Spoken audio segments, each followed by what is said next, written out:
বাগেরহাট পৌরসভার প্রায় 15টা থেকে 20টা পয়েন্টে বিভিন্ন জায়গায় আজকে মাদকের সয়লাভ মাদকের কারবার চলমান রয়েছে।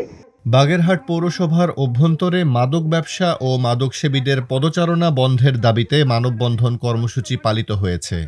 21 মে বুধবার বেলা 11টায় খুলনা বাগেরহাট মহাসড়কের জেলা প্রশাসকের কার্যালয়ের সামনে শতাধিক মানুষ এই মানববন্ধনে অংশগ্রহণ করেন। মানববন্ধনে বক্তারা জানান, বাগেরহাট শহরের অভ্যন্তরে 20টি স্থানে প্রকাশ্যে মাদক বিক্রি হয়। বারবার পুলিশ, মাদকদ্রব্য নিয়ন্ত্রণ অধিদপ্তর সহ বিভিন্ন দপ্তরে আবেদন করেও লাভ হয়নি। বাধ্য হয়ে আজ রাস্তায় নেমেছেন তারা।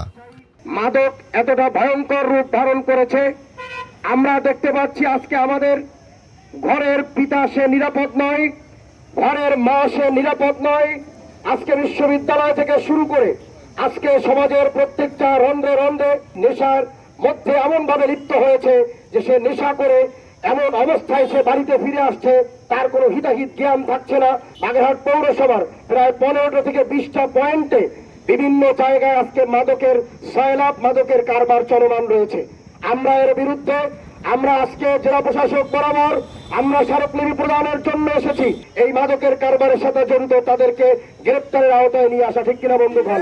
আমাদের বাগেরহাটবাসীর পক্ষ থেকে আমরা জানাতে চাই, আমাদের বাগেরহাট থেকে সমস্ত একদম নির্মূল হয়ে যাবে মাদক, মাদক থাকবে না। বিশেষ করে এই মাদকের জন্য আমরা সবাই ভোগান্তিতে পড়তেছি, রাস্তাঘাটে চলতে পারতেছি না, পথে ঘাটে মোড়ে এই মাদক ওপেনে বিক্রি হচ্ছে। যদি আমরা সবাই একতাবদ্ধ হই তাহলে ইনশাআল্লাহ এই মাদক আমাদের এলাকা থেকে, আমাদের দেশ থেকে দূরীভূত হয়ে যাবে ইনশাআল্লাহ। প্রকাশ্যে মাদক ব্যবসার প্রতিবাদে এবং মাদকমুক্ত শহরের দাবিতেই এই মানববন্ধন বলে জানান বক্তারা।